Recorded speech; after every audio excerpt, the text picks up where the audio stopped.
Welcome back. We've covered about our calf muscles and we talked a little bit about our Achilles tendon. Now I want to cover a little bit about the front of our lower leg, so our shin. We can often get shin pain and it can be called shin splints if you're a runner, or even anterior compartment syndrome, which is a whole nother category when you have swelling in that area that leads to an emergency surgery that needs to be released. But let's say you have pain along the shin. I often see it in runners, but I can also see it in people who do activity on their feet or have a different type of walking pattern than what we would consider the normal walking pattern. And what happens is we have muscles along the front of our shin that help lift up the front of our foot and lift up our toes.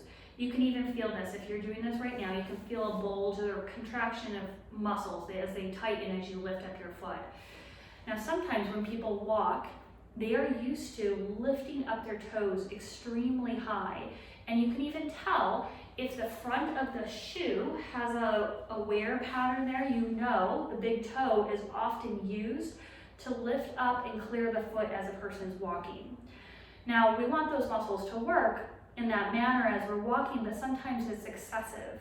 And when that turns into something excessive, you get wear and tear, or absolutely like overuse of those muscles in the area, and it starts to pull on the area between the bone and the muscle. There's a periosteum, it's called. There's an area where it can get irritated. So a lot of times people will do stretches where they, try to stretch out that area by pulling their foot back. You can massage that area, but it often is related to, again, problems in the trunk, the pelvis area, and how you use your thigh muscles. It can also even come from the low back. If a low back area is tight and a nerve gets irritated and it can send pain down that area, it can be from there as well.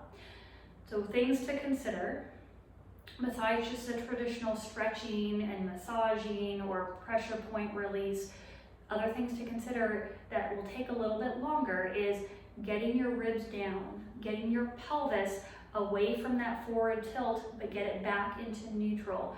Learning how to sense your low back muscles relax.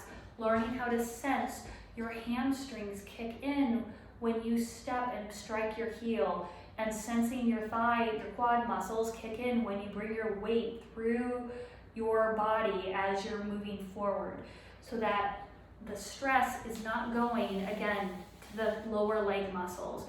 We have to get away from using those muscles too much and getting back our feeling of using our thigh muscles, our glute muscles when we walk and move. If you have more questions about that, or if you have a story you'd like to share about that, reach out to me, amy@paberinstitute.com. I'd love to hear from you. Have a wonderful week, and we'll see you again next week for more about our body. Talk to you later. Bye.